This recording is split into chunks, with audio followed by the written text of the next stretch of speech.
Okay, जैसे कि मैंने आपको बताया, अब सबसे मेन बात ये आती है ना, जब भी आप इस बिजनेस में आते हैं, आपसे कहा जाता है कि आप इसके प्रोडक्ट्स यूज करो और लोगों को बताओ।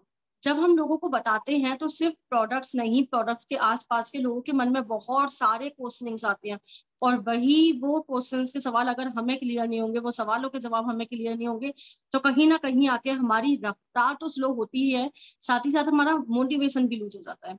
तो आज हम बात करेंगे उन छोटे छोटे टॉपिक्स के बारे में जो कि हैं तो छोटे लेकिन कहीं ना कहीं बहुत बड़े हैं। सबसे पहला सवाल अगर मैं मानूं तो सबसे पहला सवाल जो हमारे मन में आता है या फिर लोगों के मन में आता है, वो आता है, जस्ट अ सेकंड, सबसे फर्स्ट सवाल जो लोगों के दिमाग में आता है वो आता है बाय डायरेक्ट सेलिंग। जब आप लोगों को बिजनेस के बारे में बताते हैं ना, तो आधे से ज्यादा लोगों का तो सवाल ही यही होता है कि डायरेक्ट सेलिंग होता क्या है। अब जब हम उन्हें बता देते हैं कि डायरेक्ट सेलिंग होता क्या है, तो अब उनके दिमाग में सबसे पहला सवाल आता है कि वाई डायरेक्ट सेलिंग। देखिए, अगर आपके दिमाग में वाई क्लियर है ना, तो हाउ, क्यों करना है ये क्लियर हो गया, तो कैसे करना है वो तो इजीली क्लियर हो ही जाएगा। तो सबसे पहली बात कि आप लोगों को पता होना चाहिए कि वाई डायरेक्ट सेलिंग। जब आप लोगों को क्लियर होगा तो आप लोगों को इजीली बता सकते हैं कि डायरेक्ट सेलिंग ही क्यों करना चाहिए। डायरेक्ट सेलिंग तो करना है, लेकिन क्यों करना है वो रीजन बहुत इंपॉर्टेंट होना चाहिए। और आज मैं आपको ऐसे 10 रीजन बताने वाली हूँ कि अगर आप अपने प्रोस्पेक्ट को उनमें से 2 से 3 रीजन भी उनके हिसाब से क्लियर कर देंगे, तो आपके लिए भी आसानी हो जाएगी और उनके लिए भी आसानी हो जाएगी कि हमें डायरेक्ट सेलिंग बिजनेस ही क्यों करना है, हमारा मेन रीजन क्यों क्या है। ठीक है, सबसे पहले वन बाय वन हम टॉपिक पे बात करेंगे। फर्स्ट हम बात करेंगे जो कि मेरा सबसे फेवरेट है, कि create a passive source of income. जैसे कि आप लोग यहाँ पे देख रहे हैं कि 2 तरीके की खेती होती है। ठीक है, एक खेती हो रही है, सबसे ऊपर आप देख रहे होंगे फ्रंट में गेहूं की खेती हो रही है, जो कि बहुत ट्रेडिशनल है, होती है पूरे साल। दूसरी तरफ ही नीचे आप देख रहे होंगे कि आम का पेड़ लगा। अब इन दोनों में अंतर क्या है? दोनों में अंतर दोस्तों ये है कि जब गेहूं की खेती होती है ना, तो वो हर साल की जाती है। हर साल गेहूं की पहले फसल उगाई जाएगी, उस पर किसान मेहनत करता है, फिर उसकी कटाई करता है, फिर उसको बेचना स्टार्ट करता है, फिर उस पर इनकम आती है। देन वो ऐसी की ऐसी हो जाती है, फिर नेक्स्ट ईयर आता है, फिर वो अगले साल पूरी उसी तरीके से मेहनत करता है, तब उसको जाके फसल आती है। लेकिन हर साल गेहूं की खेती करी जाएगी, उगाया जाएगा, बोआ जाएगा, बीज बोआ जाएगा, गेहूं निकलेगा, काटा जाएगा, पूरा उसी तरीके से सोच चलेगी। जब वो बिक जाता है तब उसको इनकम आती है। लेकिन दूसरी ही तरफ आम का पेड़ होता है, किसान को आम का पेड़ लगाने में ना 3 से 4 साल लग जाते हैं। 3 से 4 साल वो उसमें पानी देता है, उसकी मेहनत करता है, तब तक उसका पेड़ नहीं आता। लेकिन जब एक बार आम का पेड़ बड़ा हो जाता है और उस पर आम आने लग जाते हैं, तो उसे उसके बाद मेहनत करने की कोई जरूरत नहीं होती। उसके बाद वो सालों साल, 30 साल, 40 साल, 50 साल, 70-80 साल तक एक ही आम का पेड़ एक बार मेहनत का रिजल्ट आपको जिंदगी भर देता है। हर साल सीजनेबल उसमें फल आता है और बिना किसी मेहनत के आता है। शुरू में 4 से 5 साल आपको मेहनत करने की जरूरत है। ऐसे ही ये जो ट्रेडिशनल बिजनेस होता है, ट्रेडिशनल बिजनेस और डायरेक्ट सेलिंग बिजनेस में यही अंतर होता है। जब आप ट्रेडिशनल बिजनेस करते हैं तो जैसे जैसे आप काम करते हैं वैसे वैसे इनकम आती है। जितना आप काम करेंगे उतना मेहनत आए, उतना उसे हम एक्टिव इनकम बोलते हैं। और आज अगर मैं बोलूं तो कोई गलत बात नहीं होगी, 90% लोग एक्टिव इनकम ऑफ सोर्स पे डिपेंडेंट है हमारे इंडिया में, जिसकी वजह से सिर्फ 10% लोग ही हैं जो पैसिव इनकम कमा रहे हैं। और एक तरीके से 90% इंडिया की जो इनकम है वो 10% लोगों के पास है। क्यों? क्योंकि वो एक ऐसी इनकम पे काम कर रहे हैं, पैसिव इनकम पे, कि जिसमें एक बार तो वो मेहनत कर देते हैं, लेकिन लाइफ टाइम, लाइफ लॉन्ग के लिए वो अपनी फैमिली के लिए, अपने लिए एक फ्रीडम फुली लाइफ जी जाते हैं और अच्छी खासी पैसिव इनकम जनरेट कर लेते हैं, कि जब उन्हें काम नहीं भी कर रहे होते हैं तब भी उनको पैसा आने लग जाता है। तो ये सबसे बड़ा रीजन होता है ट्रेडिशनल बिजनेस और डायरेक्ट सेलिंग बिजनेस में। देन सेकंड क्या होता है दोस्तों, कि जब आप कोई ट्रेडिशनल बिजनेस करते हैं तो आप एक बात बताइए, अगर एक आपको किसी छोटा सा खोका भी खोलना था ना, छोटा सा खोका, खोका एक बोलते हैं कि बहुत छोटी सी दुकान होती है। आज जो महंगाई का दौर है, अगर उसमें मैं गलत नहीं होगा उसमें मैं बोलूं कि अगर एक छोटी सी दुकान भी खोलनी होगी तो उसमें भी कम से कम 7 से 8 लाख रुपए का इन्वेस्टमेंट चाहिए। मेरे हिसाब से तो मैं सही कह रही हूँ, क्योंकि जितना मैं जानती हूँ उसके बाद इतनी सारी फॉर्मेलिटीज होती हैं। तो कहीं ना जब वो आप उसमें इनकम लगाते हो ना, तो रिस्क भी उतना ही ज्यादा लग जाता है। क्योंकि जब हम कोई नया बिजनेस स्टार्ट करते हैं, नई शॉप खोलते हैं, तो कहीं ना कहीं हमारे पास इतना पैसा नहीं होता, हम उसे कहीं ना कहीं से बोरो करते हैं या कैसे भी करके अरेंज करके उस ट्रेडिशनल बिजनेस को स्टार्ट तो कर लेते हैं। लेकिन उसके बाद इतनी सारी टेंशन्स, कहीं ना कहीं किसी के कभी हमारे सिर में दर्द हो रहा है टेंशन लेके, कभी हमारा बीपी बढ़ रहा है, तो वो सारी प्रॉब्लम्स उस बिजनेस के वजह से लग जाती है, क्योंकि हमें उसमें अच्छा खासा इन्वेस्टमेंट करा होता है।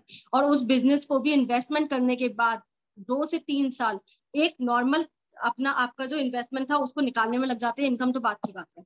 लेकिन वहीं पे डायरेक्ट सेलिंग बिजनेस एक ऐसा बिजनेस होता है जहां पे कोई इन्वेस्टमेंट नहीं है तो कोई रिस्क नहीं है, नो इन्वेस्टमेंट नो रिस्क।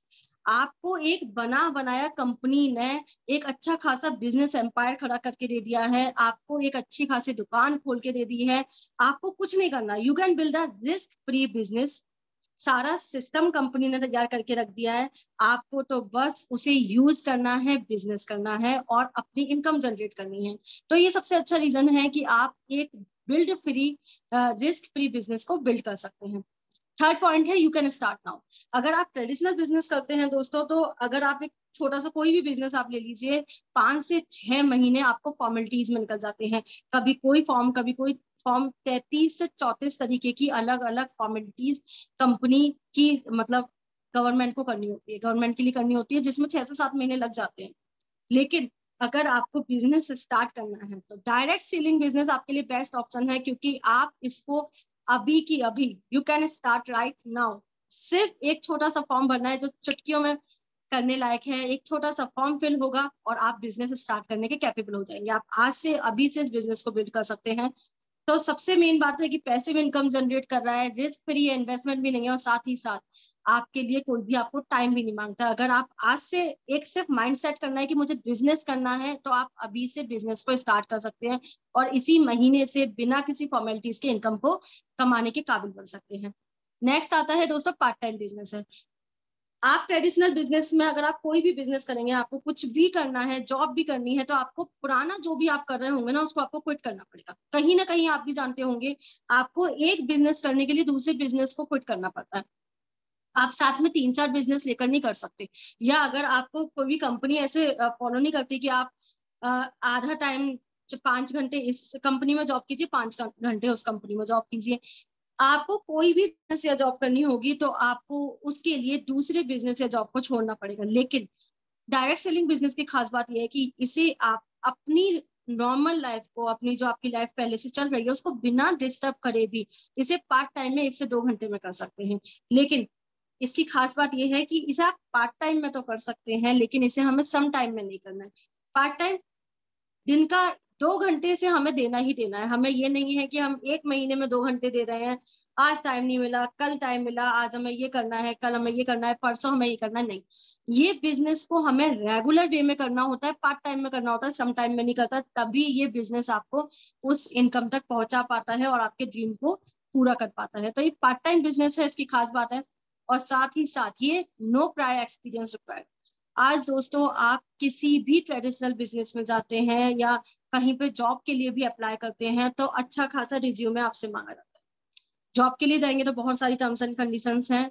लेकिन अगर आप कोई ट्रेडिशनल बिजनेस भी स्टार्ट करते हैं तो कहीं ना आप एक एक्सपीरियंस चाहते हैं कि मुझे इस चीज की नॉलेज होनी चाहिए, या मैं इस बिजनेस में हूं कि नहीं, अगर मैं छोटी सी दुकान भी खोल रहा हूँ तो मेरी मैथमेटिक्स क्लियर है कि नहीं है, हर चीज हमें चाहिए। लेकिन डायरेक्ट सेलिंग बिजनेस में जब आप एंटर करते हैं तो आपसे कभी कोई नहीं पूछता कि आपको कोई भी एक्सपीरियंस है कि नहीं।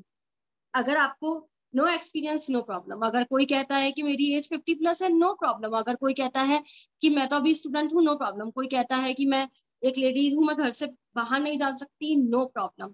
इस बिजनेस में आपसे कोई भी तरीके की कोई भी चीज रिक्वायर्ड नहीं है। बस एक सवाल पूछा जाता है कि क्या आपके सपने हैं और उन सपनों को लेके आप मेहनत करने को तैयार हो। अगर आप मेहनत करने को तैयार हो तो कोई भी सवाल मायने नहीं रखता, आप अभी से इस बिजनेस को स्टार्ट कर सकते हो।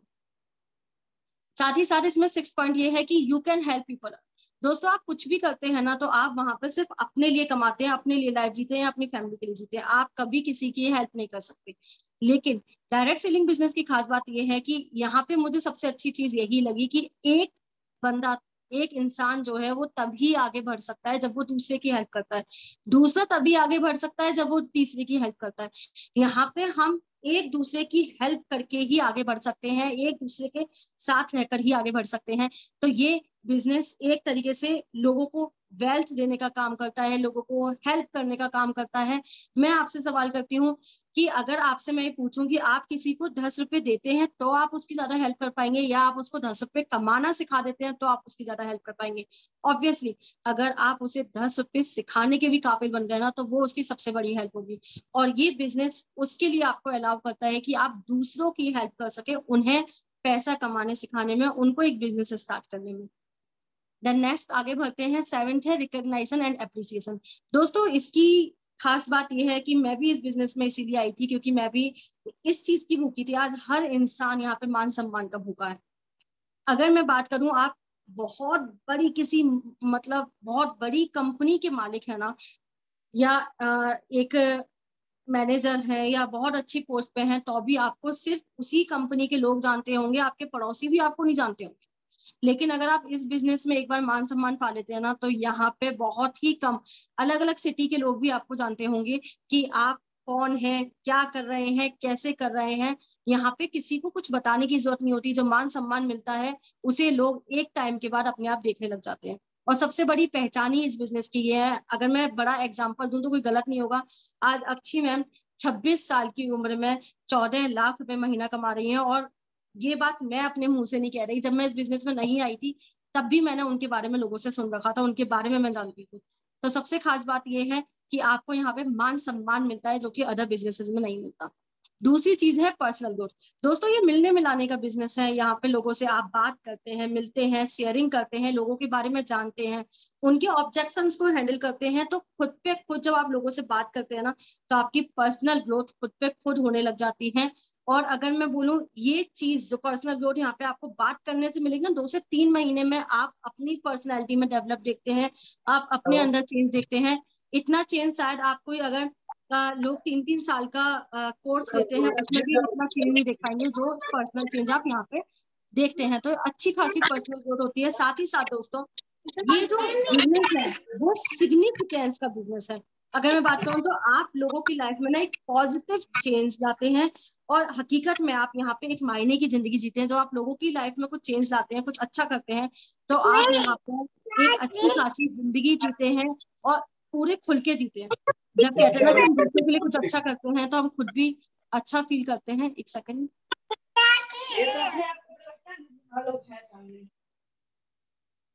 ठीक है। नेक्स्ट हम आगे बढ़ते हैं, leave a legacy for generation.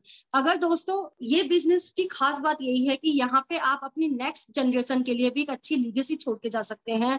आप ये बिजनेस एक ट्रांसफरेबल बिजनेस है। आप अगर जॉब भी करते हैं ना, चाहे आज आप जॉब में 15 लाख 20 लाख रुपए महीना क्यों नहीं कमा रहे हो, लेकिन कभी अगर आपकी तबीयत भी खराब होती है तो आप अपने बेटे को ना अपनी कुर्सी पे नहीं बिठा सकते, क्योंकि ऑब्वियसली वो उस लायक ही नहीं है। उसको नहीं पता आप जिस पोजीशन पे है, ना उसने वो पढ़ाई करी है, ना एक्सपीरियंस है, ना कोई भी उसको अलाउ करेगा।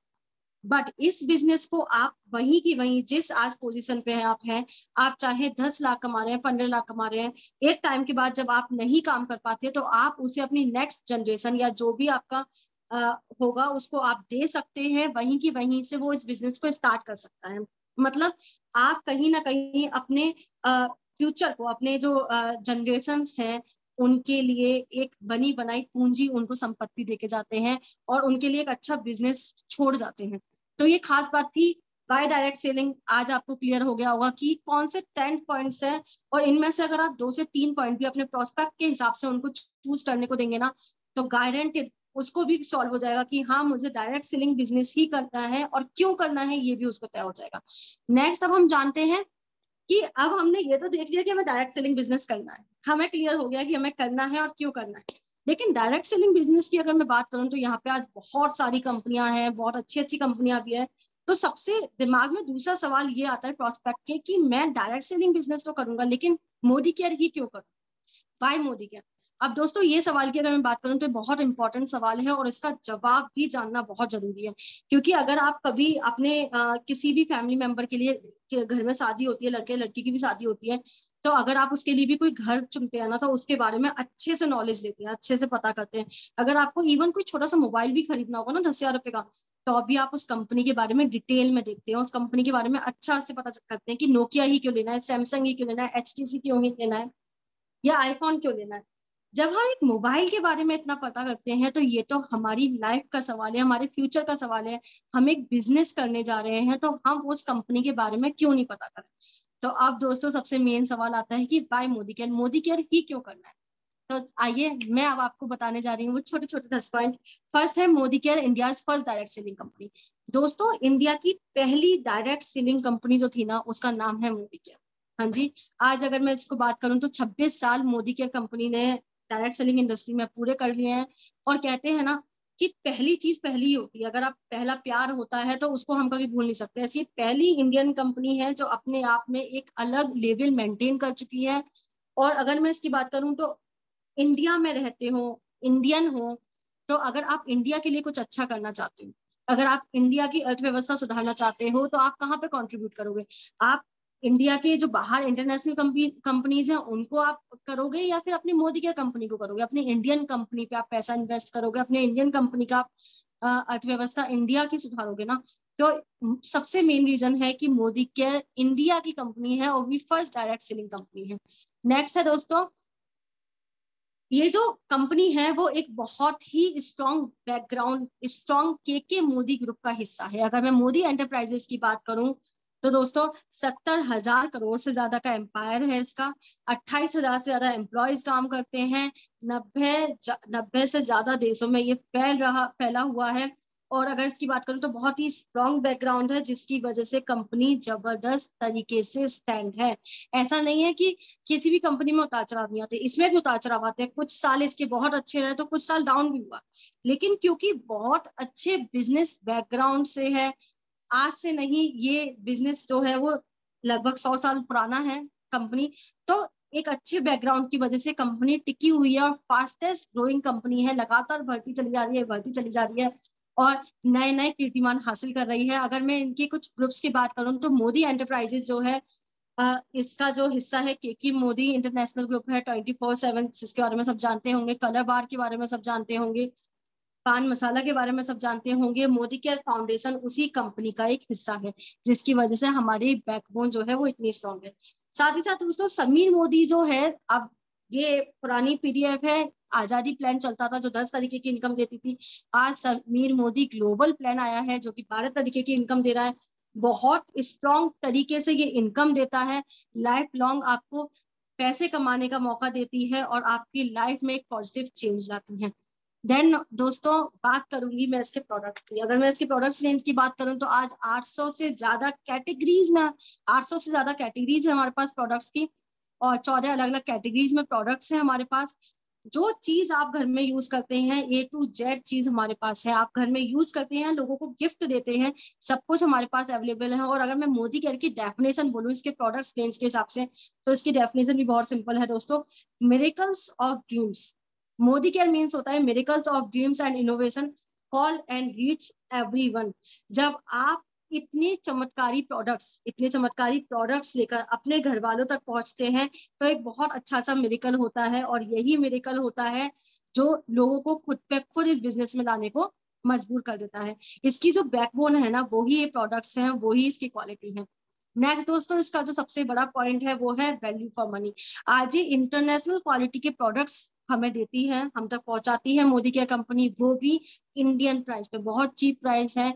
जो मार्केट की प्राइस है वही प्राइस इसकी है, और उससे बहुत बहुत बेटर क्वालिटी हमें ये कंपनी देती है। साथ ही साथ नेक्स्ट मैं बात करूंगी 100% सेटिस्फेक्शन गारंटी के साथ। अगर आप मार्केट से कोई भी सामान परचेज करते हैं ना, तो कहीं पे भी आपको सेटिस्फेक्शन गारंटी का नामो निशान नहीं होता।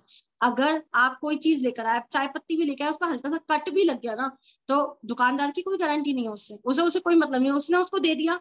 अब आप उसको यूज करो नहीं करो उसे कोई मतलब नहीं है, आपके पैसे। लेकिन ये कंपनी सीधा सीधा दावा देती है, हमारे समीर मोदी जी सीधा सीधा दावा देते हैं कि I personally guaranteed full refund of your money if you are not 100% satisfied with the quality of product. अगर आप कोई भी प्रोडक्ट की क्वालिटी से 100% सेटिस्फाइड नहीं है उसको यूज करने के बाद भी, तो खुला हुआ प्रोडक्ट कंपनी वापस लेती है और 100% रिफंड आपको करती है। तो सबसे मेन रीजन है दोस्तों कि आप खुद सोचिए, कोई भी कंपनी इतना हक जता के दावा कर सकती है सेटिस्फेक्शन गारंटी का, कुछ तो बात होगी क्वालिटी में, तभी तो वो दावा कर रही है। यही वजह है कि मोदी के कंपनी आज बेस्ट है। 7 पॉइंट में बताऊंगी, फास्टेस्ट ग्रोइंग कंपनी है दोस्तों, बहुत तेज स्पीड से ग्रो कर रही है। अगर मैं इसकी लास्ट 4 साल की बात करूं तो 4 साल में इसने 10 गुना बिजनेस को प्रोग्रेस करा है। और 2020 और 21 की अगर मैं इसकी इनकम की बात करूं तो 2000 करोड़ का टर्नओवर अकेले मोदी केयर कंपनी ने 1 साल के अंदर किया था। तो बहुत ही तेज स्पीड से ग्रो होने वाली फास्टेस्ट ग्रोइंग कंपनी है। और 8th है founding member of IDSA. IDSA क्या होता है? डायरेक्ट सेलिंग की गवर्निंग अथॉरिटी जो होती है वो होती है IDSA, Indian direct selling association.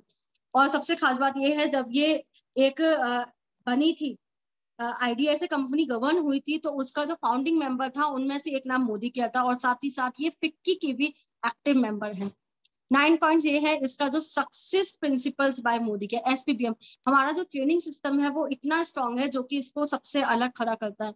यहाँ पे हमें ट्रेनिंग देने के लिए, हमें इस बिजनेस को सिखाने के लिए फ्री ऑफ कॉस्ट क्लासरूम्स है, ऑनलाइन है, फोन है, एप्लीकेशंस है, जो बुक्स हैं, जो चीज आप चाहते हैं वो सारे टूल्स कंपनी प्रोवाइड कराती है आपको सिखाने के लिए, सिर्फ आपको ग्रो करने के लिए। इसका एक अच्छा खासा सिस्टम है, ट्रेनिंग सिस्टम है, जो आपको सब कुछ सिखाता है और आपको एक बिजनेस करने के एक अच्छा लीडर बनाता है।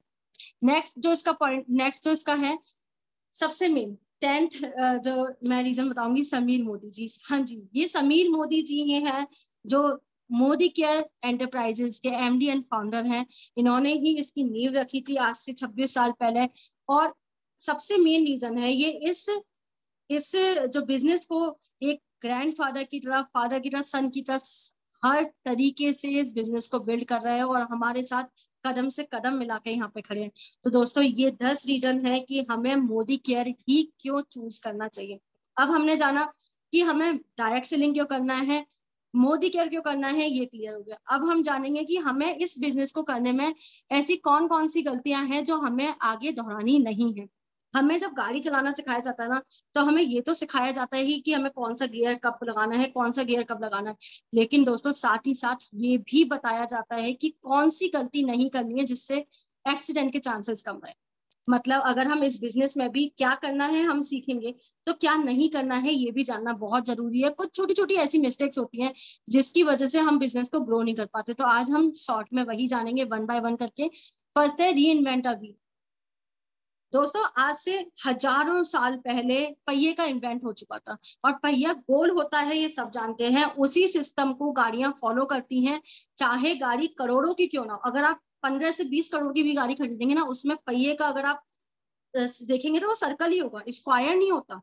जैसे कि आप यहाँ पे एक साइकिल देख रहे हैं जो कि स्क्वायर है, अब वो चलाने की कोशिश तो कर रहा है लेकिन वो आगे ही नहीं बढ़ रहा है। क्यों? उसने दिमाग लगाया कि नहीं मैं तो और अच्छा करूंगा, ये पहले ऐसे होता था, मैं इस तरीके से करूंगा, ऐसे नहीं होता।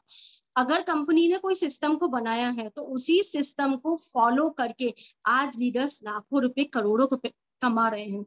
तो उसी सिस्टम पे आपको चलना है, उन्हीं रूल्स को आपको फॉलो करना है, उसी ट्रेनिंग सिस्टम को आपको फॉलो करना है, और उसी तरीके से सिस्टम को फॉलो करके आपको इस बिजनेस को आप ग्रो कर सकते हो।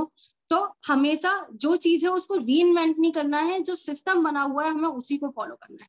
नेक्स्ट है, सेकंड है, आप यहाँ पे एक पर्सन देख रहे हैं जो कि पूरी तरीके से जिसने अपनी आंखें बंद कर ली है, मुंह खोल लिया है, कान बंद कर लिए हैं कि ना मैं कुछ देखूंगा, ना मैं कुछ सुनूंगा, ना मैं कुछ बोलूंगा।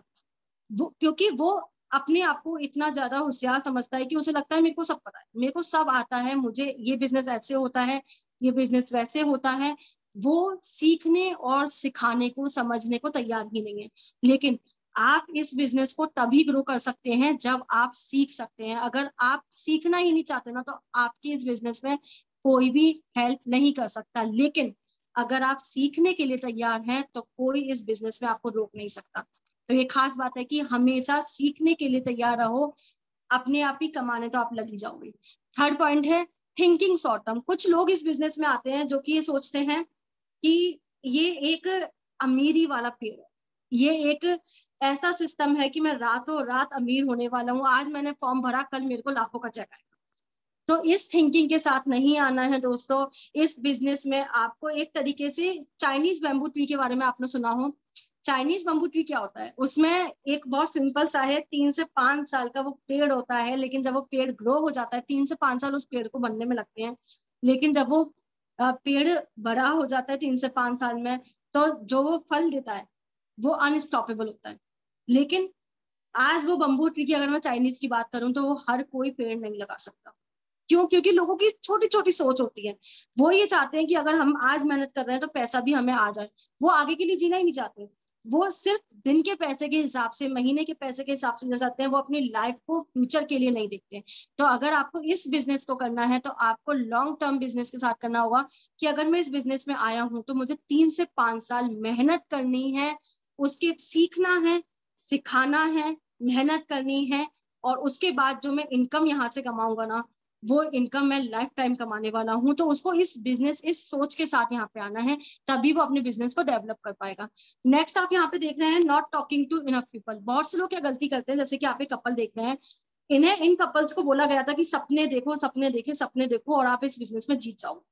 अब ये बिजनेस क्या कर रहा है, ये लोग क्या कर रहे हैं, कपल किसी से बात ही नहीं कर रहा, ये सिर्फ सपने देखने में लगाया हुआ है, सपने देखने में लगा हुआ है। आप देख सकते हैं कि जैसे हम आमतौर पे, हम लोगों के सपने होते हैं, सपने पे सपने देख रहा है, ये किसी से बात ही नहीं कर रहा। तो अगर इस बिजनेस की बात करूं तो सपने देखना बहुत जरूरी है, लेकिन सपनों के साथ काम करना, प्रॉपर तरीके से एक्टिविटी करना बहुत जरूरी है। निरंतर लोगों से बात करना बहुत जरूरी है। अगर आप लोगों से बात नहीं करेंगे, आप लोगों की लिस्ट नहीं बनाएंगे, लोगों से इस बिजनेस को शेयर नहीं करेंगे, तो ये बिजनेस भी आपको जिंदगी भर बस सपने ही दिखाएगा, सपनों को पूरा नहीं कर पाएगा। तो अगर आप सपने पूरा करना चाहते हैं तो आपको रोज रोज, हर महीने, चाहे आप किसी भी पोस्ट पे, आपको नए चेहरे लाना बहुत जरूरी है। अगर आज मैं कहूँ आप डायमंड डायरेक्टर भी हैं, डायमंड डायरेक्टर भी एक टाइम पे लो हो जाएगा जब तक वो नए फेसेस नहीं लाएगा। अगर आपको नए फेसेस लाने हैं तो नए नए लोगों से बात करनी पड़ेगी। तो इस बिजनेस से आपको नए लोगों को इंट्रोड्यूस करना बहुत जरूरी है, जो कि लोग गलती करते हैं। नेक्स्ट 5th पॉइंट है नेदर आ बोरोवर और नॉर आ लेंडर। मतलब ना तो आपको किसी को पैसे लेना है ना किसी को पैसे देना है। ये बिजनेस उधार का बिजनेस नहीं है। बहुत से लोग इस बिजनेस में आते हैं, मेरे साथ तो 1 साल के अंदर बहुत सारे केस हुए हैं जिसमें लोगों ने बोला है कि मैम आज मेरे पास पैसे नहीं है, आज आप मेरा पेमेंट कर दो, अगले महीने से मैं कर दूंगा। भाई क्यों? आज जब आप 1000 रुपए का सामान, 1000 रुपए आप कहीं से मैनेज नहीं कर पा रहे अपने काम के लिए, अपने सपनों के लिए, अगर आप 1000 रुपए मैनेज नहीं कर पा रहे, तो क्या आप लाइफ टाइम के लिए उसके लिए एक्टिव रहेंगे? नहीं रहेंगे। मैं नहीं कहती, क्योंकि मैं किसी का 1000 रुपए का करके मेरे को क्या फायदा है, 10 रुपए का, 20 रुपए का। अगर वो बंदा अपने लिए मेहनत करने को तैयार नहीं है, वो 1000 2000 रुपए अरेंज नहीं कर सकता, तो वो आगे जाके मेरे साथ बिजनेस में कैसे खड़ा रहेगा? नहीं खड़ा रह सकता। तो आपको कभी भी, चाहे 10 रुपए हो, 20 रुपए हो, 100 रुपए हो, 1000 हो, 2000 हो, हेल्प एक अलग चीज होती है, लेकिन यह उधार का बिजनेस नहीं है। इस इनकम में अगर आप उधारी लेते हैं, उधारी देते हैं ना, तो उधारी एक शब्द होता है, चमत्कार करते ही छू हो जाता है। आपने किसी को उधार दिया और वो बंदा बिल्कुल छूमंतर है। तो ये बिजनेस उधारी का नहीं है। इस बिजनेस को प्रॉपरली हमें उसी तरीके से करना है कि जैसे पैसे आए और हमने सामान दिया, प्रॉपर हमें उसी तरीके से करना है। नेक्स्ट है प्रोक्रास्टिनेटिंग। ये क्या होता है दोस्तों? ये होता है जैसे कि हम लोगों का है ना थोड़ा सा आलस, टाल मटोल, हम लोग चीजों को टालते हैं। आज हमें दिमाग में नाम आया कि अरे हाँ यार, इसको तो मैंने बिजनेस के बारे में बताया नहीं है, लेकिन आज संडे है, आज ये बिजी होगा, कल मंडे है, कल करूंगी, कल मैं बिजी हो गई, अरे परसों तो मेरा व्रत है, अरे परसों तो ये है, वो है, मुझे ये करना है। ये बिजनेस ताल मटोल का बिजनेस नहीं है। अगर आपको इस बिजनेस को करना है ना, ये तुरंत की तुरंत एक्शन मांगता है। ये एक अर्जेंसी क्रिएशन का बिजनेस है। अगर आपको कुछ भी इसमें एक्शन लेना है तो वो इमीडिएट एक्शन लेना है। अगर आपको किसी से बात करनी है तो आज करनी है, किसी को प्लान दिखाना है तो आज करना है। आपको इसे कल के लिए नहीं टालना। अगर आप इसे कल के लिए टालेंगे ना तो वो कल आता ही नहीं है। कल तो कभी नहीं आता, किसी का कल नहीं आता। तो ये बिजनेस लेटर का बिजनेस नहीं है, नाउ का बिजनेस है। नेक्स्ट दोस्तों 7th पॉइंट है टेकिंग रिजेक्शंस टू हार्ट। बहुत से लोग क्या होते हैं, जैसे आपने इस लड़की को देखा, ये लड़की किसी से बात करके आई, 10 लोगों को आज इसने फोन पे बात करी, कल इसने बिजनेस ज्वाइन किया, आज 10 लोगों को कॉल करा, 10 ने इससे शुरू के 3-4 कॉल पे ही लोगों ने जब मना करना स्टार्ट किया, तकिया लेके, और बहुत इसने दिल पे उस रिजेक्शन को ले लिया और आज ये टेंशन ले लिया। तो ये बिजनेस ना रिजेक्शन का बिजनेस नहीं है। हर ना को आपको दिल पे नहीं लेना है, ना को आपको दिमाग पे लेना है कि जिन जिन लोगों ने मुझे ना कराया ना, उसको मैं कल हाँ करवा के रहूंगी। वो खुद ही आएंगे, मेरे को जब उठता हुआ देखेंगे तो कल वो खुद मेरे साथ करके आएंगे। आपको इस बिजनेस को इस तरीके से करना है कि आपने $1,000,000 इन्वेस्ट किया इस बिजनेस में। बहुत से लोगों की मेंटलिटी क्या होती है, यार हमने पैसा तो लगाया नहीं है, ठीक है नहीं आ रहा है, छोड़ो मैं भी नहीं कर रहा, कोई नहीं करता। लेकिन अगर आप एक बात बताइए, अगर आपने यही अपनी कोई शॉप खोली होती, आपने कपड़ों की दुकान खोली होती, वहां पे 10 कस्टमर आते, 1 या 2 ही कपड़े लेते हैं, नहीं पसंद आते, बाकी दूसरी शॉप पे चले जाते हैं, तो क्या आप दूसरे दिन उस शॉप को बंद कर देते? नहीं करते। क्यों? क्योंकि आपने इन्वेस्टमेंट किया है। तो हमें भी इस बिजनेस को इसी मेंटलिटी के साथ करना है कि हमारा बहुत सारा इन्वेस्टमेंट इस बिजनेस में हो रहा है, तो हमें कभी भी रिजेक्शंस को हार्ट पे नहीं लेना है। टाइम टू टाइम की तरह जैसे रियल बिजनेस होता है, इस बिजनेस उस मेंटलिटी उस माइंडसेट के संग हमें इस बिजनेस को करना है। नेक्स्ट पॉइंट आता है taking advice from non experts. अगर दोस्तों आपसे मैं एक सवाल करना चाहूंगी, अगर आपके पेट में दर्द है तो आप पेट के डॉक्टर के पास जाएंगे या हड्डी के डॉक्टर के पास जाएंगे? ऑब्वियसली आप पेट के डॉक्टर से सलाह लेंगे। लेकिन इस बिजनेस में लोग गलती क्या करते हैं, सलाह लेनी होती है अपने ग्रेट अप्लायंस से, ग्रोइंग अप्लायंस से, या ग्रोइंग लीडर से, जो इस बिजनेस में एक्चुअल में पैसे कमा रहे हैं, एक्चुअल में मेहनत कर रहे हैं, एक्चुअल में सफल हो रहे हैं। बट वो लोग एडवाइस किससे लेते हैं? अपने पड़ोसी से, जिसने इस बिजनेस के बारे में कभी सुना भी नहीं होता। वो लोग एडवाइस किससे लेते हैं? अपने दूर के रिश्तेदार से, जिसने इस बिजनेस के बारे में कभी जाना भी नहीं होता। अगर लोगों ने 1 या 2 नेगेटिव व्यूज सुन लिए तो वो उसी चीज को बढ़ा बढ़ा के बोलने लग जाते हैं, और यहीं पे गलती उस लीडर के संग हो जाती है जो एक्चुअली में काम करने के लिए है। वो एडवाइस किससे लेता है? नॉन एक्सपर्ट से, जो कि उसको सब नेगेटिव बोलते हैं। बल्कि उसको एडवाइस किससे लेनी चाहिए?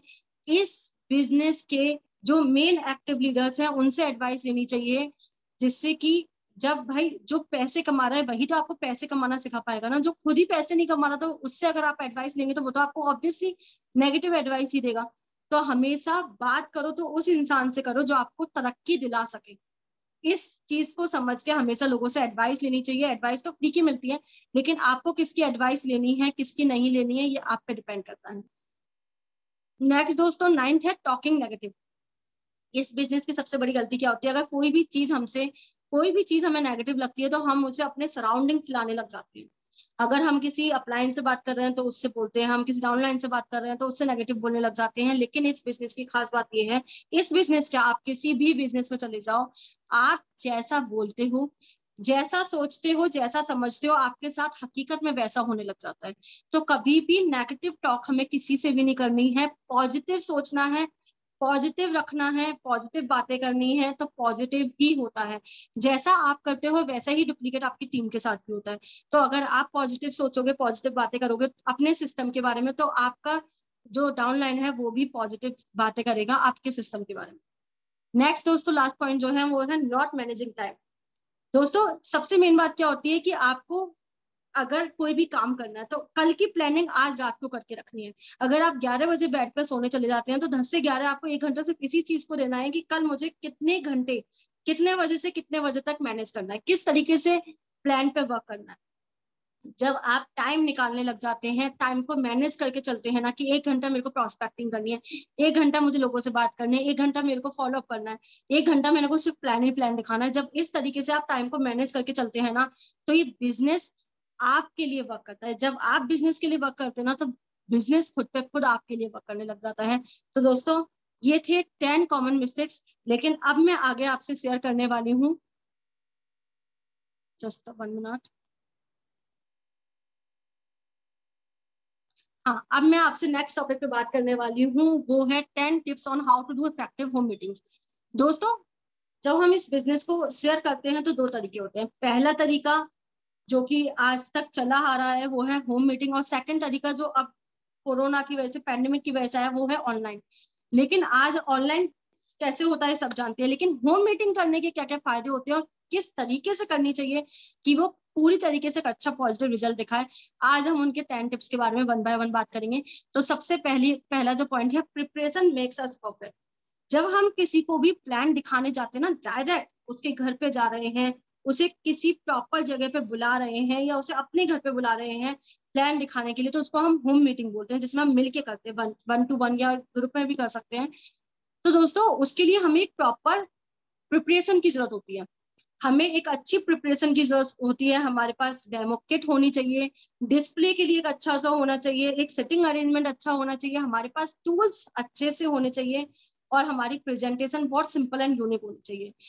जब आप किसी को बुलाते हैं, जब वो एक प्रॉपर तरीके से परफेक्शन देखता है, प्रेजेंटेशन देखता है ना, तो कहते हैं ना कि first impression is the last impression. जब आप उसके पास गए तो आपकी जो प्रिपरेशन है वो क्या है क्या नहीं है उसे मतलब नहीं है, आप प्लान तो बाद में दिखाएंगे, लेकिन आपका जो प्रेजेंटेशन होगी ना, बोलने का तरीका, सामान को रखने का तरीका, सेट करने का तरीका, आपके टूल्स जब उसके सामने निकल के आएंगे, आपका जब डेमो किट उसके सामने निकाल के रखी जाएगी, तो वो अपने आप ही इंप्रेस होने लग जाता है। और ये सारी चीजें आती हैं प्रिपरेशन के साथ, प्रैक्टिस के साथ, जो इंसान को परफेक्ट बनाती है।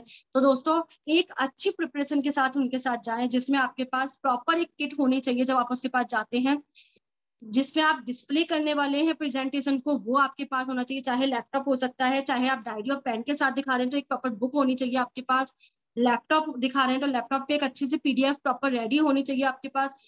डेमो किट कम से कम, अगर आप उससे 1-to-1 मिल रहे हैं तो अच्छी खासी डेमो, कम से कम 10 से 12 प्रोडक्ट की डेमो किट अलग से आपके पास होनी चाहिए, और एक्स्ट्रा में प्रोडक्ट्स अलग से होने चाहिए। साथ ही साथ टूल, आपके पास टूल्स बुक्स, हमारी कंपनी ने बहुत सारे टूल्स हमें ऑलरेडी दिए हुए हैं और हम खुद भी बना सकते हैं। तो हमारे पास एक अच्छी खासी टूल्स होने चाहिए, जिससे कि अगर उसको सक्सेस स्टोरीज देखनी है तो वो सक्सेस स्टोरीज की उसे बुक पकड़ा दी, अगर उसको प्रोडक्ट्स के बारे में देखना है तो उसको प्रोडक्ट्स की बुक पकड़ा दी, अगर उसको रिजल्ट्स की देखनी है कि प्रोडक्ट को यूज करने से पहले और बाद में क्या अंतर है, तो उसको रिजल्ट की कैटलॉग पकड़ा दी। अच्छे से टूल्स होने चाहिए रेडी, और साथ ही साथ ऑब्जेक्शंस के लिए, ऑब्जेक्शंस हैंडलिंग के लिए आप प्रॉपर प्रिपेयर होने चाहिए। तो एक अच्छी प्रिपरेशन करके जब आप मिलने जाते हैं ना 1-to-1, तो अच्छा खासा पॉजिटिव रिजल्ट आता है। देन नेक्स्ट हम आगे बढ़ते हैं, आप प्रॉपर वेलकम। जब आप किसी इंसान से मिलते हैं तो सबसे मेन रीजन करता है कि आप उससे हैंडशेक कैसे करते हैं। दोस्तों हाथ मिलाना, आप कहते हैं हैंडशेक में कौन सी बड़ी बात है, हैंडशेक में भी एक बहुत बड़ी बात है। जब आपकी पर्सनैलिटी को वो देखता है ना, तो वो समझ जाता है कि ये एक बिजनेसमैन है, मैं इससे एक बिजनेसमैन की तरह मिल रहा हूँ और ये मुझे कुछ अच्छा देने आया है, कुछ अच्छा दिखाने आया है। अगर आप कोई बिजनेस प्रेजेंटेशन उसको दिखाने जा रहे हैं जिसमें आप खुद एक बिजनेसमैन की तरह नहीं गए, चाहे आप अपने दोस्त के घर गए, अगर आप एक प्रॉपर कहना कि प्रॉपर ड्रेसअप में जाते हैं ना, तो उसके दिमाग में एक माइंडसेट क्लियर होता है कि हाँ ये कोई अच्छा बिजनेस कर रहा है, ये एक अच्छा बिजनेसमैन है। वो आपके एटीट्यूड को देखता है, और एटीट्यूड के साथ जब वो डाउन टू अर्थ आपका वेलकम देखता है ना, तो वो और ज्यादा इंप्रेस हो जाता है। जब आप उसका वेलकम करते हैं, उसकी तारीफ करते हैं, अगर आप उसके घर में जा रहे हैं तो आप उसके घर अगर साफ सुथरा है तो उसको लेके आप उसकी तारीफ कर सकते हैं कि यार सीरियसली मतलब कितने अच्छे से आपने मैनेज करा हुआ है। आज हर कोई अपनी तारीफ देख के खुश होता है। जब आप उसको उसकी कोई भी जेन्युइन से एक पॉइंट निकाल के उसकी तारीफ करते हैं ना, तो वो अपने आप ही इंप्रेस हो जाता है वो, और आगे आपको अच्छे से सुनता है। तो उसकी चीजों को अप्रिसिएट करें, टाइम को लेके कर सकते हैं, जो भी जेन्युइन रीजन हो उसको लेके अप्रिसिएट करें और प्रॉपर वेलकम करें, उनको एक अच्छा फील कराएं कि हाँ आप उनके लिए कितने इंपॉर्टेंट है, उनको ये फील कराएं, और प्रॉपर उनको टाइम देकर उनके ही टाइम पे। नेक्स्ट थर्ड पॉइंट होता है ईडीफाइड स्पीकर। दोस्तों ईडीफाई का मतलब होता है प्रॉपर इंट्रोडक्शन। और दोस्तों इंट्रोडक्शन ईडीफाई का मतलब होता है, जैसे कि होम मीटिंग्स में क्या होता है, जब आप नए नए होते हैं तो आपसे मना करा जाता है कि आप बस लोगों को इनवाइट करो और आपके अपलाइन उनको दिखाएंगे, मतलब प्रेजेंटेशन दिखाएंगे। अब क्या होता है, बहुत से लोग गलती क्या करते हैं, जिनको ईडीफाई करना नहीं आता, वो लोग क्या करते हैं, अपने स्पीकर को बुला लेते हैं, अपने प्रोस्पेक्ट को बुला लेते हैं, और स्पीकर से कहते हैं, अपने अपलाइन से कहते हैं कि सर आप स्टार्ट कीजिए। अब नीचे जो प्रोस्पेक्ट्स बैठे हैं, आसपास जो प्रोस्पेक्ट बैठे हैं, वो पहचान ही नहीं पाते यार कोई आया था बोल के चला गया, वो ध्यान से भी नहीं सुनते कि कोई है बोल रहा है। जब तक आप अपने अपलाइन को अच्छे से ईडीफाई नहीं करते, तब तक आपका प्रोस्पेक्ट उसको ढंग से सुनता नहीं है। तो स्पीकर को ईडीफाई करना बहुत जरूरी होता है, उनके ग्रेटनेस के बारे में बताना बहुत जरूरी होता है, उनके बारे में बताना बहुत जरूरी होता है कि लोग आप उनको क्यों सुने। लोगों को भी तो पता होना चाहिए ना कि कौन सी पर्सनैलिटी उनके सामने खड़ी है, ग्रेट पर्सनैलिटी उनके सामने खड़ी है, जो आज इस बिजनेस से लाखों रुपए कमा रही हैं, और वो उनको लाखों कमाने सिखाने की अपॉर्चुनिटी देने आए हैं। तो वो उनको बहुत ध्यान से सुनते हैं। तो अच्छे से जनरली इडिफाई करना चाहिए अपने स्पीकर को, जिससे कि उनके अचीवमेंट के बारे में उनके बारे में, जिससे कि लोग उनको बहुत ध्यान से सुन पाए और उनकी रिस्पेक्ट कर पाए। देन दोस्तों हमें नेक्स्ट ध्यान रखना होता है अवॉइड डिस्ट्रैक्शन। आप जब भी किसी होम मीटिंग का हिस्सा बने, चाहे आप दिखाने जाएं या अपने घर पे बुलाएं या आप किसी का भी पार्ट बने, तो आपको ध्यान रखना है मीटिंग स्टार्ट होने से ही पहले आपको बोल देना है कि टीवी की साउंड नहीं आनी चाहिए, बच्चों को अलग कमरे में भेज दो। क्योंकि जब आप किसी बिजनेस की एक इंपॉर्टेंट मीटिंग के बारे में बात कर रहे होते हैं ना, तो मोबाइल स्विच ऑफ होना चाहिए, मोबाइल साइलेंट पे कर दीजिए, जिससे कि लोगों का ध्यान आप पर हो और आपका ध्यान लोगों पे हो। आप सिर्फ एक बिजनेस के बारे में, फ्यूचर के बारे में बात करें, कहीं भी इधर उधर किसी का भी माइंड नहीं जाए, क्योंकि जब ऐसा डिस्ट्रैक्शन होता है ना तो माइंड ओपनिंग में बहुत दिक्कत आती है। इसलिए दोस्तों आपको ऐसा काम कभी भी नहीं करना है। देन नेक्स्ट दोस्तों पॉइंट है कीप इट सिंपल। जब भी आप प्रेजेंटेशन दिखाते हैं ना, तो ओपनिंग जो करनी है वो बहुत पावर ओपनिंग करनी है और प्रेजेंटेशन को बहुत छोटा और सिंपल रखना है। पावर ओपनिंग से मतलब है कि आप जाएंगे, बैठेंगे, उनके बारे में थोड़ा सा जानेंगे और उसके बाद उनके सपनों के बारे में बात करेंगे, उनकी माइंड ओपनिंग करेंगे कि वो इस बिजनेस में आ रहे हैं तो क्या उनको मिल सकता है इस बिजनेस से, और अगर वो इस बिजनेस को नहीं करते हैं तो वो क्या खो सकते हैं। तो जितनी पावर आपकी ओपनिंग होगी ना, उतने ही ज्यादा पॉजिटिव रिजल्ट्स आपके आने के चांसेस रहते हैं। और प्रेजेंटेशन को सिंपल रखें। पर्सन टू पर्सन डिपेंड करता है कि आपको प्रेजेंटेशन कैसे देनी है। अगर कोई बहुत सिंपल सी लैंग्वेज समझता है तो उसको बहुत सिंपल तरीके से इस बिजनेस के बारे में सिखाए, बहुत ज्यादा उसको नॉलेज नहीं दे। अगर एक हाउस वाइफ है जिसे ज्यादा कैलकुलेशन नहीं आती, तो उसे कैलकुलेशन नहीं बताए, उसे उतना ही बताए जितना उसे समझ में आता है, जिस सोच तक वो जा सकता है उसके बारे में उसे बताए। और अगर कोई ऐसा पर्सन है जो प्रॉपर कैलकुलेशन वाला है, जिसको एक एक चीज प्रॉपर बिजनेस के तरीके से सीखनी है, तो उसको आप प्रॉपर कैलकुलेशन पे फोकस करें। उस चीज पे हमें फोकस करना है जिस टाइप का हमारा प्रोस्पेक्ट है। ठीक है। नेक्स्ट हमें ध्यान रखना है कीप इट शॉर्ट। आपको कोशिश ये करनी है कि आप जो प्रेजेंटेशन दिखाने वाले हैं वो छोटी से छोटी होनी चाहिए, सिंपल से सिंपल होनी चाहिए। और आपको ध्यान रखना है कि 25 से 30 मिनट से ज्यादा मेरी प्रेजेंटेशन नहीं चलनी चाहिए। उसके बाद आपको जो टाइम देना चाहें, आप उसको ऑब्जेक्शन हैंडलिंग में टाइम दे सकते हैं, उनके सवालों के जवाब देने में, उनको कंपनी के बारे में बताने में, जो आप टाइम देना चाहें। लेकिन आपकी प्रेजेंटेशन 20-25 मिनट इनफ होते हैं एक प्रेजेंटेशन को, प्लान एंड प्रेजेंटेशन को खत्म करने के लिए। दोनों नेक्स्ट पॉइंट है दोस्तों 7th, नो रिफ्रेशमेंट प्लीज। दोस्तों ये एक बिजनेस मीटिंग होती है और सबसे मेन बात डुप्लीकेशन होता है। तो इस बिजनेस को हमें बहुत सिंपल तरीके से स्टार्ट और सिंपल तरीके से खत्म करना होता। बहुत तरीके के लोग क्या करते हैं ना, उसको तैयारी करने में 1-1 1.5 घंटा लगा देते हैं कि नाश्ते में टाइम वेस्ट कर देते हैं। ऐसा नहीं करना। आप बस एक प्लेट में बिस्किट्स रख दीजिए, कुछ भी लिक्विड आप दे सकते हैं, चाय कॉफी कुछ भी दे सकते हैं आप, लिक्विड कोल्ड ड्रिंक वगैरह जो वो प्रेफर करें। इससे ज्यादा नहीं करना है, क्योंकि क्या होता है जो भी आपके साथ दूसरा पर्सन है ना, वो ये सोचता है अरे यार ये तो मेरे को तो आगे, मेरे को भी यही करना पड़ेगा, आज ये लोग आ रहे हैं तो मुझे ये करना पड़ रहा है, जब मैं कहीं पे जाऊंगा तो मुझे ये करना पड़ेगा। तो किसी को भी ना बहुत हार्श फील नहीं कराना है, बहुत सिंपल तरीके से इस बिजनेस को रखना है, इस मीटिंग को रखना है। थोड़ा सा नाश्ता आप कराना चाहें तो करा सकते हैं, वरना लिक्विड इज इनफ, क्योंकि बिजनेस मीटिंग है तो इसे बिजनेस तरीके से ही हमें करना है। उसके बाद चाय नाश्ता होता रहेगा, नो प्रॉब्लम। देन नेक्स्ट है दोस्तों allow questions only after the meeting. आपको मीटिंग स्टार्ट होने से पहले एक चीज को क्लियर कर देना है कि अगले से 15-20 मिनट मैं इस प्लान प्रेजेंटेशन को आपको अच्छे से समझाने जा रहा हूँ, और उस बीच में आपके जो भी क्वेश्चंस हो ना, वो आप एक डायरी पे नोट कर लीजिए। उसके बाद में एक साथ आपके सारे क्वेश्चंस के सवाल दूंगा।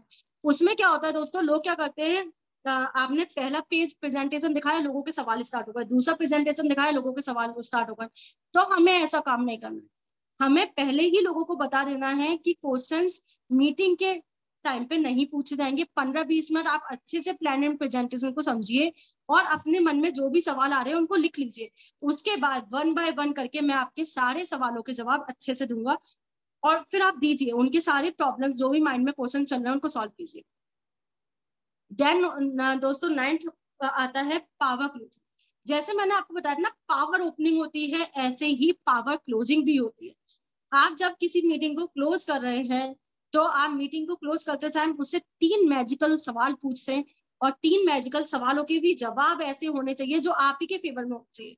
जैसे कि हमें कभी ये नहीं पूछना कि हमने प्लान एंड प्रेजेंटेशन दिखा दी। लोग क्या गलती करते हैं, लोग कहते हैं ये बताओ तुम्हें प्लान एंड प्रेजेंटेशन कैसी लगी। अब वो ये भी बोल सकता है भाई मेरे को तो पसंद नहीं आई, इसमें ये कमी है, इसमें वो कमी है। तो हमें ऐसा क्वेश्चन नहीं पूछना, हमें हमेशा ऐसे सवाल पूछने हैं जिसका जवाब हमारे सवाल में ही हो। जैसे कि हम ये पूछ सकते हैं, अच्छा भाई तू ये बता कि तुझे प्लान एंड प्रेजेंटेशन ज्यादा अच्छी लगी या प्रोडक्ट्स के डेमो अच्छे लगे? अब दोनों ही फेवर आपकी है। अगर उसको प्रोडक्ट अच्छे लगे तो आप प्रोडक्ट के बारे में ज्यादा नॉलेज दीजिए, अगर उसको प्रेजेंटेशन अच्छी लगी तो आप प्लान के बारे में ज्यादा नॉलेज दीजिए। तो आपको सवाल ऐसे करने हैं जिनके आंसर्स भी आप ही के फेवर में हो। हमेशा इस टाइप के आपको पावर क्लोजिंग क्वेश्चंस अपने पास रखने ही रखने हैं। नेक्स्ट दोस्तों, सबसे last but not the least, आपको जब भी मीटिंग क्लोज करनी है ना तो एक नई मीटिंग के साथ क्लोज करनी है। मतलब सिंपल सा फॉर्मूला इस बिजनेस का कि जब तक मीटिंग आपकी, जब तक फोन कॉल पे बात कर रहे हैं, आमने सामने बात कर रहे हैं, जब तक वो मीटिंग क्लोज नहीं होनी चाहिए, जब तक नई मीटिंग का अपॉइंटमेंट आप नहीं ले चुके हो। जैसे कि आपने किसी को प्लान एंड प्रेजेंटेशन दिखा दी, आपने उसके क्वेश्चन सॉल्व कर दिए, सब कुछ कर दिया। अब आप उससे बोलेंगे चल, उन्होंने कहा कि मैं सोच के बताता हूँ, आपने कहा ठीक है भाई सोच के बता दियो, एक तो ये होता है। दूसरा आपको क्या करना है, आपको ये नहीं करना, आपको करना है चल ठीक है भाई तो फिर कल मिलते हैं सेम टाइम पर, ठीक है? तो बोलता है हाँ ठीक है, फिर तू मेरे को बताइए। अब आपने क्या करा, आपने सेम टाइम की मीटिंग ऑलरेडी बुक कर दी, तब इस मीटिंग को क्लोज करा।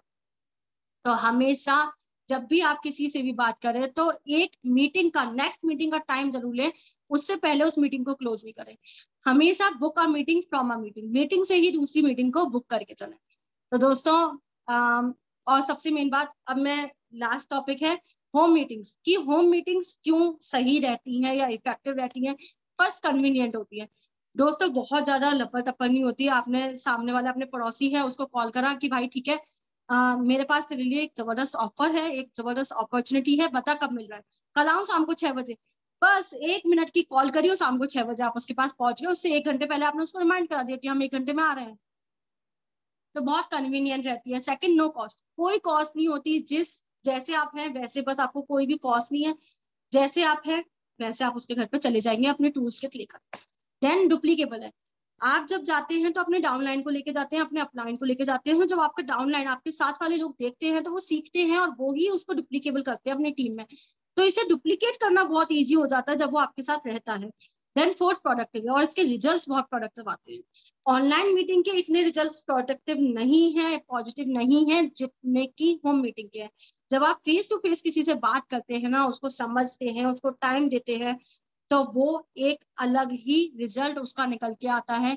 जब आप आई कैचिंग होती है ना, कहते हैं ना कि आई कैचिंग होती है, और उसमें जो बातें होती हैं, हम एक दूसरे की फीलिंग्स को समझते हैं, एक दूसरे किस वजह से वो इस बिजनेस में आ रहा है उसके उस पर फोकस कर सकते हैं, तो उसका रिजल्ट बहुत ही पॉजिटिव आता है।